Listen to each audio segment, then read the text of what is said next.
Bonjour chers amis, aujourd'hui on va commencer à parler de programmation en Python sur l'intelligence artificielle. On va avoir une série de programmes référents à Python pour pouvoir maîtriser la programmation d'intelligence artificielle en Python, que je crois soit un problème vraiment qui intéresse à beaucoup de gens. Donc, chers amis, on va commencer pour parler des listes, tuples, set dictionnaires en compréhension. On va voir tout ça en continuation, mais dans l'exemple. On va commencer pour définir un générateur qui peut être de la forme suivante.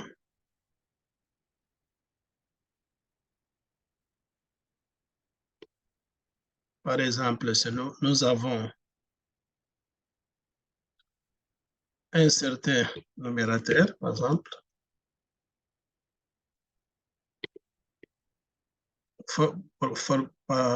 pour chaque élément un certain itérateur, par exemple,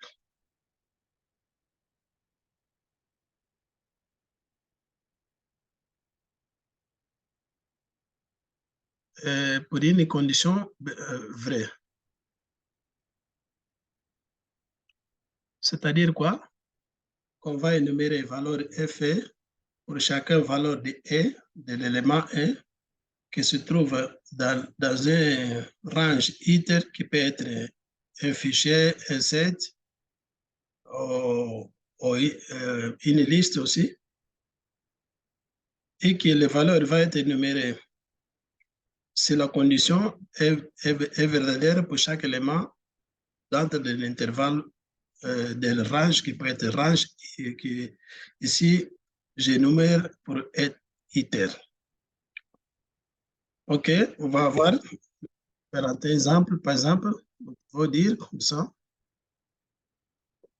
on va logiquement non tenir compte de cette explication-là. On va dire, par exemple, on va dire, on va par exemple, x fois x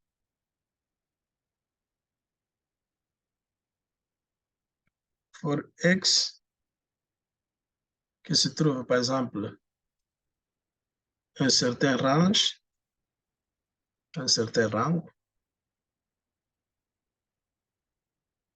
supposons 4. Et comme nous avons expliqué, disons que ça, uniquement les éléments vont être énumérés. Chaque élément est x va être énuméré. Son résultat x fois x. Si, par exemple, cet élément-là, le reste de son division à d soit égal à 0.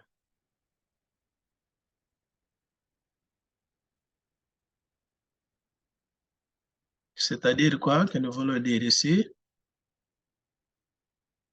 On va,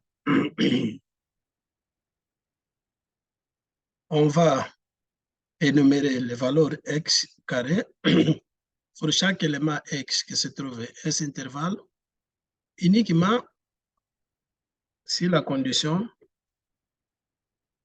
de cet élément-là serait se diviser par d soit égal à 0. OK? Donc, on va voir quel résultat peut donner ça. Donc, si on compile, on va voir que les valeurs, on va armazener ça à une valeur supposant L.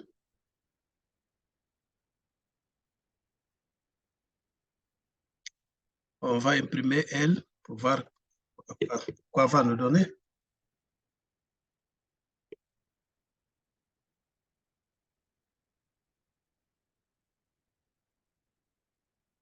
quand on prime ça, on doit nous donner certains résultats.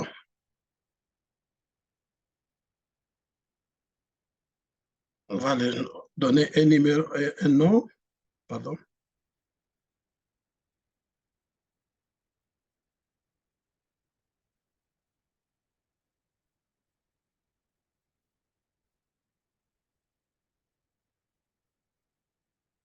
Nous pouvons voir les résultats. Je dois partager ça aussi avec vous. Comme ça, vous voyez aussi les résultats. Les résultats.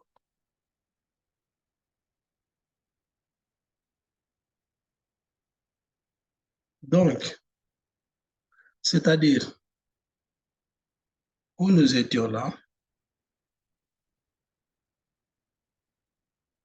ici que je pense que je dois encore de partager ça, comme ça, nous retournons tous là où nous étions. Je ne sais pas si vous le voyez là. En fait, je dois partager ça encore une fois.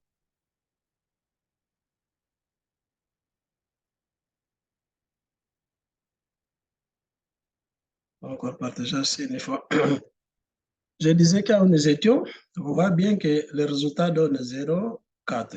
0 pourquoi? Parce que les ranges des chiches, range 4, les valeurs des chiches range 4 commencent pour 0 jusqu'à 3. Donc 0, son reste c'est divisé par D, c'est un par, un numéro par.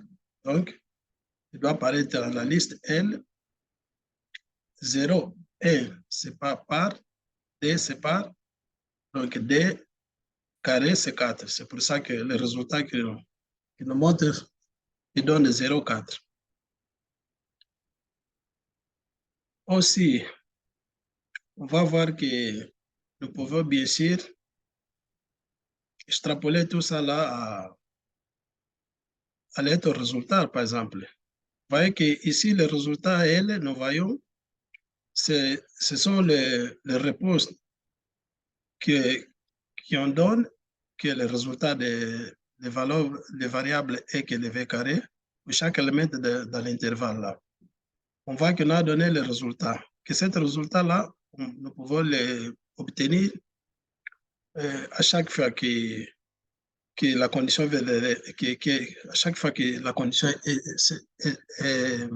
soit vraie. Alors, utilisant l'expression next, vous pouvez dire la même chose ici. On va copier et faire un changement minimum, uniquement ça ici.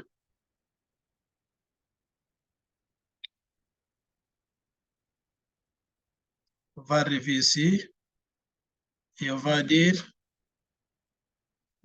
ici,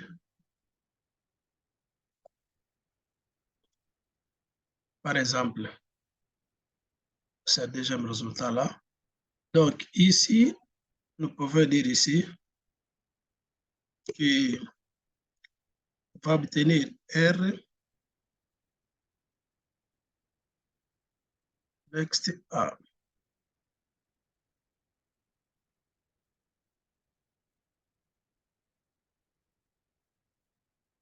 LL. Donc, c'est-à-dire quoi? On va voir qu'à chaque fois que nous appelons next N, il va donner un résultat différent. On va également compiler ça, on va voir qu'il faut une façon d'obtenir les résultats, mais un pour un. Donc, on va encore une fois partager ça, comme ça, nous tous, nous voyons les résultats aussi.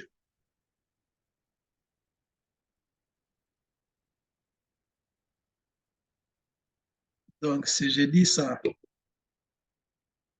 next, j'appelais LL, doit donner le deuxième élément. Parce que les erreurs, déjà, on a vu que c'est le qui restait là. En. Fait, bien comprendre ça, je retourne encore là où nous étions. Et encore une fois, partager ça aussi. Où nous étions. Partager encore ça une fois. Et ici, par exemple, si je commente ça, pour mieux voir les prochains résultats là. Si je commente ça, donc, ici, parce que j'avais imprimé ça, OK. J'ai commenté ça aussi. Et si je compile ça,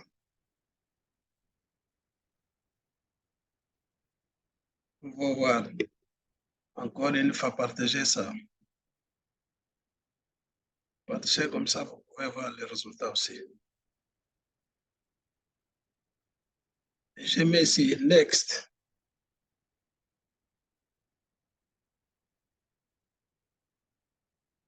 J'appelais LL.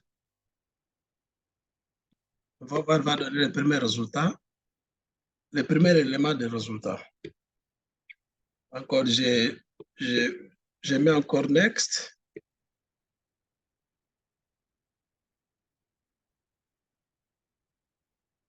Il va donner le deuxième résultat, 4. Normalement, je ne peux pas appeler encore Next parce que sinon, il va me donner stop erreur d'itération. Donc, parce que c'est le dernier en fait. On va dire Next.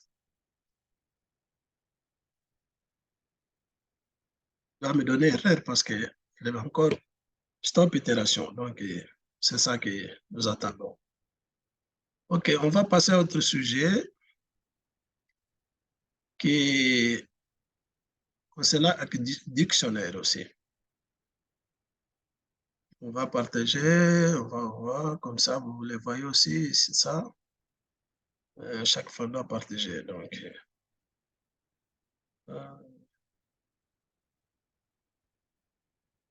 exactement ça. Donc, aussi, on peut utiliser la liste de compréhension pour les dictionnaires. C'est ça qu'on va voir. En supposant que nous avons une liste ici, liste, on va appeler LI ici, on va commenter ça aussi. Et pardon pour ça. Comme ça, on peut le laisser aussi, hein, c'est pas grave. Donc, supposons que nous avons une liste.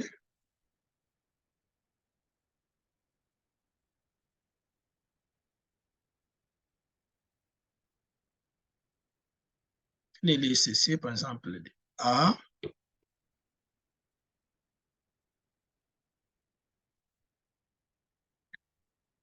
A virgule. On va énumérer les éléments string de la liste de A jusqu'à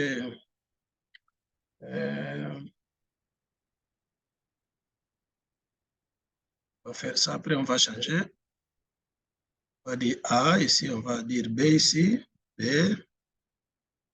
C ici, D ici, E ici,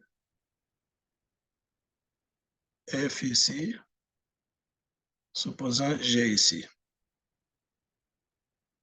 Okay? Nous avons cette liste-là.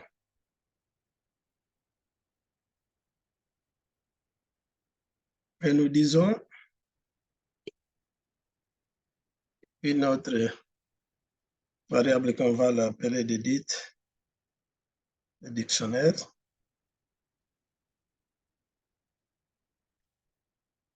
Qui on va dire quoi? On va écrire un dictionnaire, un indice dictionnaire, indice, on va l'appeler indice. OK?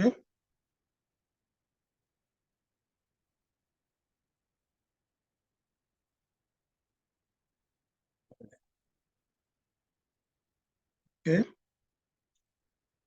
Par chaque valeur,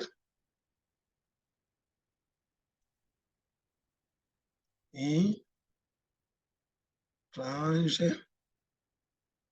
un range quoi? Pour tous les éléments d'ici. Donc, on va dire pour tous les éléments de la liste LI. Donc, on va former un dictionnaire pour tous les éléments dans la liste LI. On va dire range, longe, que le jeton LI. Parce que le range doit être un numéro inter. Donc, ici, combien de les éléments que nous avons, tous les quantités de les éléments que nous avons ici. Donc, on va commencer pour les premières jusqu'à dernière. Nous avons 1, 2, 3, 4, 5, 6, 7 éléments. Donc, range normalement, il va un Python de 0 à 6. Donc, il faudrait un range, linge, LI. Okay? Disons quoi? Donc, les éléments, tout ça là, on va obtenir l'indice de chaque élément. Indice de chaque élément ici. Donc, si nous imprimons ici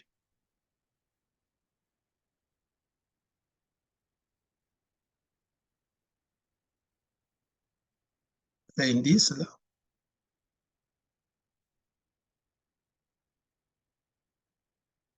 okay. On va voir de quoi nous donne.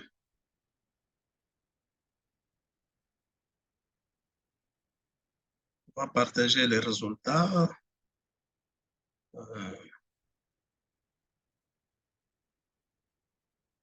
On nous donne ce somme ici. C'est pas là. Le résultat de celui-là, c'est...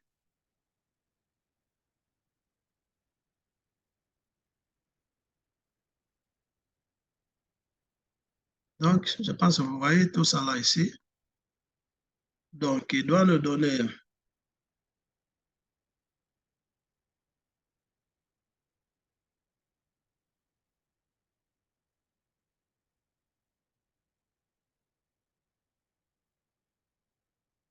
comment je partage avec vous les résultats là.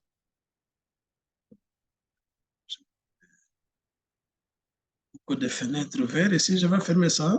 Donc, ça. Donc, encore, je partage avec vous où nous étions avant. Nous étions ici. Ça, c'est quoi là? Nous étions ici, donc je dois compiler ça. On va voir à quoi nous donne ici. Donc, exactement, je dois partager avec vous. C'est comme ça, vous voyez ça.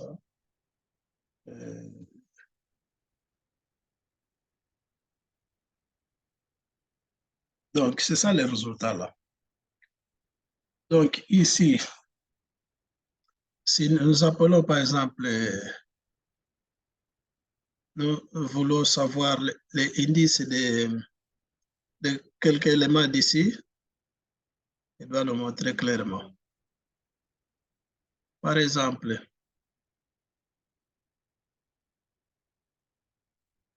on retourne là où nous étions. Par exemple, si je dis ici, ça, indice, par exemple, c'est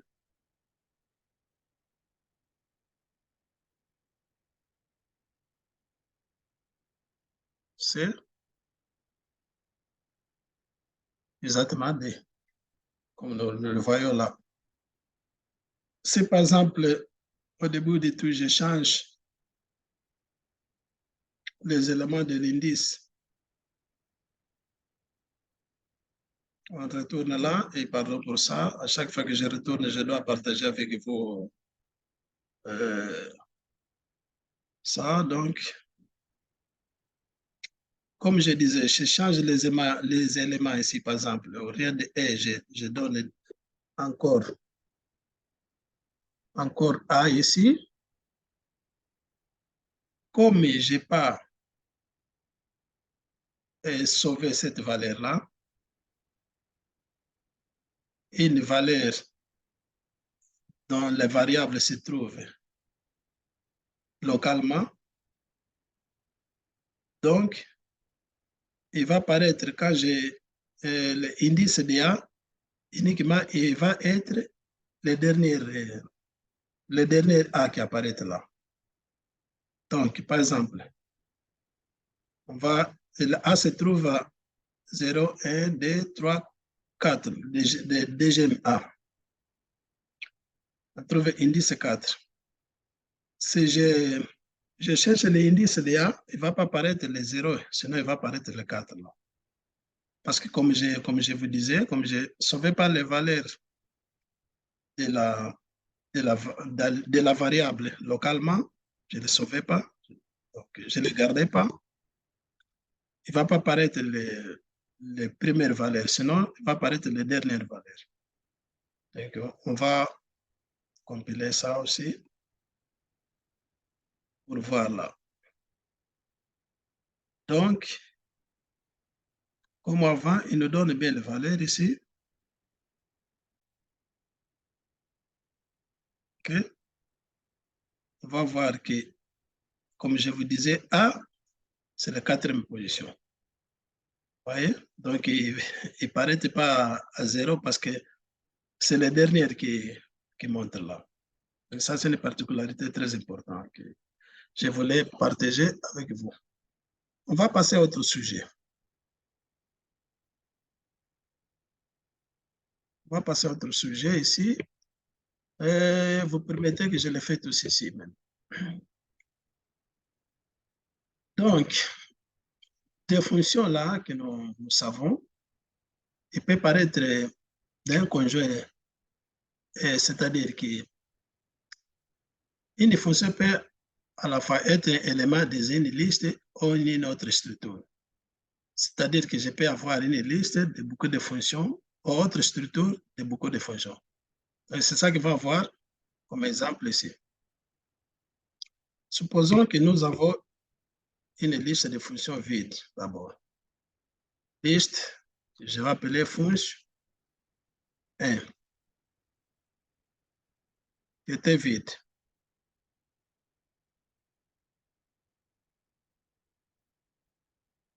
OK? Je vais dire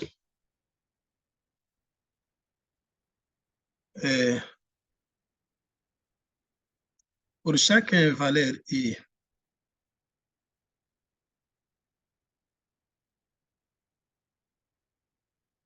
dans l'intervalle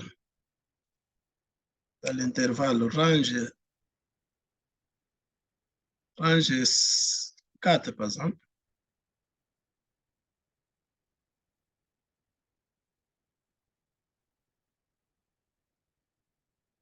OK? On va définir une première fonction. Def fun, comme l'appelait fonction 1.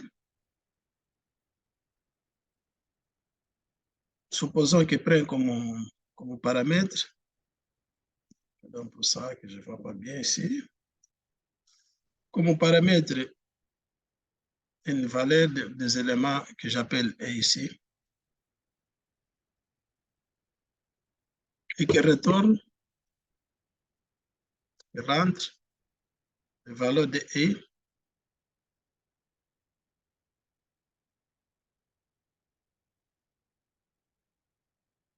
plus à chaque élément dans la range 4 ici. OK? Ici. Donc, comme j'écris une liste, que l'avant était vide, donc à chaque fois que j'écris une fonction, je dois l'armazener, le mettre dans la liste que j'avais vide là, liste fonction 1 vide. Donc, je vais dire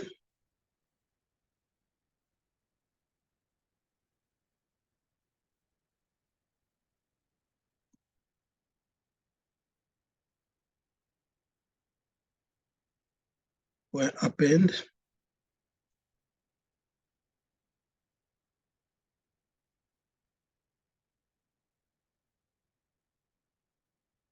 à chaque fonction.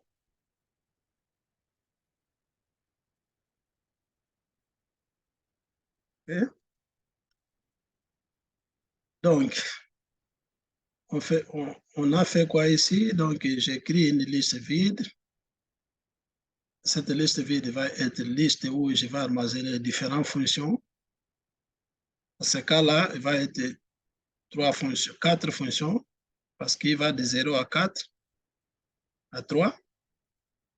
Donc, je définis une fonction, je retourne les paramètres et plus l'indice de range là, qui va de 1 à 3. Et à chaque fois que je fais ça, je armazeine dans la fonction. Je peux dire ça, par exemple, on va essayer d'obtenir le résultat R, on va appeler R ici, qui doit être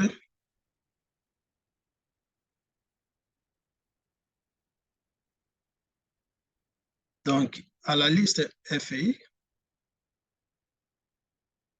la liste des fonctions.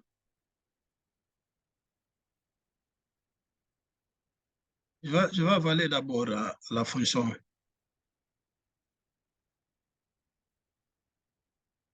Hein? Par exemple, je le donne comme paramètre de valeur 9 ici. Ouais. Oui, 8 ou 9.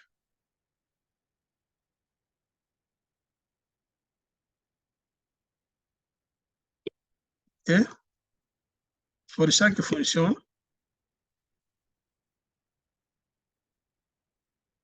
qui se trouve dans la liste de fonctions. Chaque fonction, je vais évaluer cette fonction-là à 8 comme paramètre 1 pour chaque fonction qui se trouve dans la liste de fonctions.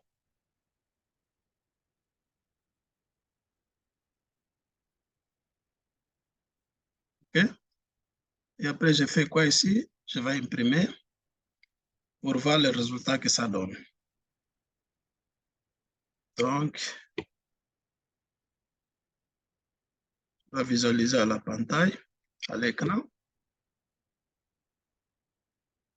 les valeurs que ça va donner. Donc, je dois imprimer ça et voir quel est le résultat qu'il va donner. Je compile. Je vais d'abord partager aussi ça avec vous. Et je pense que vous le voyez ici. Donc, ici, nous avons l'élément 11, 11, 11, 11. Pourquoi 11, 11? On va analyser d'abord. On va analyser pourquoi 11, 11. D'abord, le résultat de 11, 11 obéit une de explications que je vous avais donnée avant. Disons, nous avons une fonction locale et avec valeur dans une variable et que nous ne savons pas cette valeur dans les variables, alors que nous définissons cette fonction-là, quand on va l'appeler, donc, il ne va pas nous montrer les premières valeurs que nous avions quand nous avions défini la fonction. Sinon, il va être les dernières valeurs quand on va appeler la fonction. C'est pour ça que ici, uniquement apparaît la dernière valeur là. La dernière valeur, c'était de 0 à 3. Donc, c'est 3 qui s'ajoute à 8. OK? On va retourner là-bas. On va partager là et je vous explique.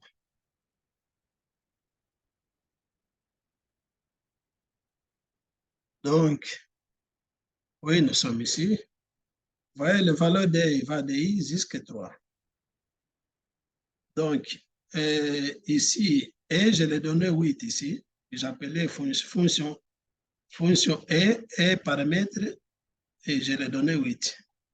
Donc 8, il doit l'ajouter la dernière fonction, la dernière valeur. La dernière valeur de range, c'est 3, comme je vous disais. Va de 0 jusqu'à 3. Donc 3 plus 8, 11. À chaque fois, c'est le dernier qui prend. Chaque fois que j'appelle une fonction, c'est la dernière valeur qui prend. C'est-à-dire I égale à 3.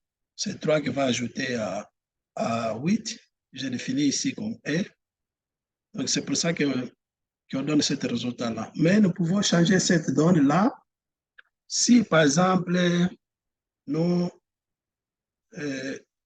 gardons la fonction, comme je vous disais avant, la valeur de la variable, à l'heure que nous définissons la fonction. Nous définissons la fonction. C'est ça qu'on va faire ici. Pardonnez-moi. On va presque faire la même chose, mais un petit changement ici. On va appeler CFD, fonction D ici. Et on va donner plus de paramètres. Maintenant, on va garder la valeur. OK? Donc, on va retourner IV ici, qui va appendre FD, définir les fonctions D ici. D aussi ici. D ici. Ici, D ici aussi. Donc, on a fait quoi ici, en fait?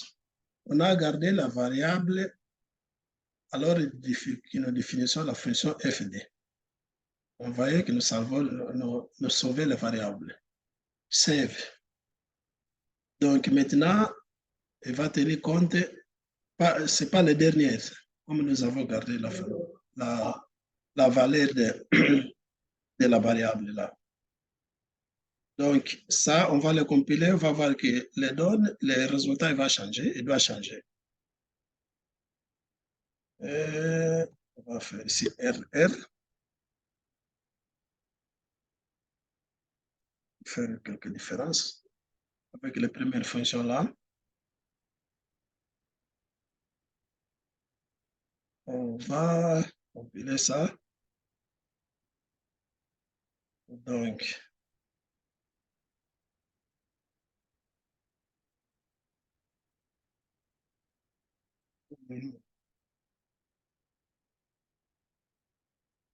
FD ici, pardon, c'est pas...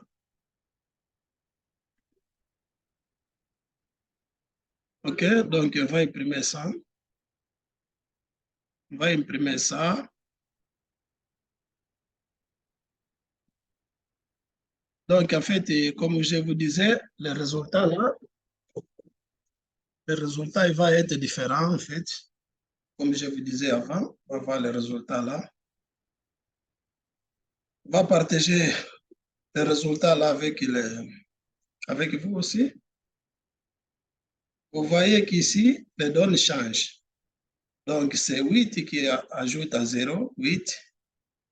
C'est 8 qui ajoute à 9, c'est 8 qui ajoute à D10, c'est 8 qui ajoute à 3, 11.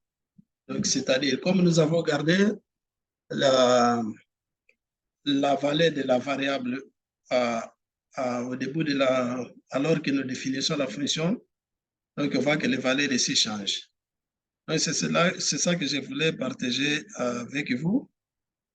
Et il y a aussi, nous pouvons faire la même chose ici, la même chose en utilisant lambda, la fonction lambda. La même chose que nous avons fait ici, mais en utilisant la fonction lambda. Ça, on va le voir plus tard. Pardonnez-moi, je dois absenter un peu.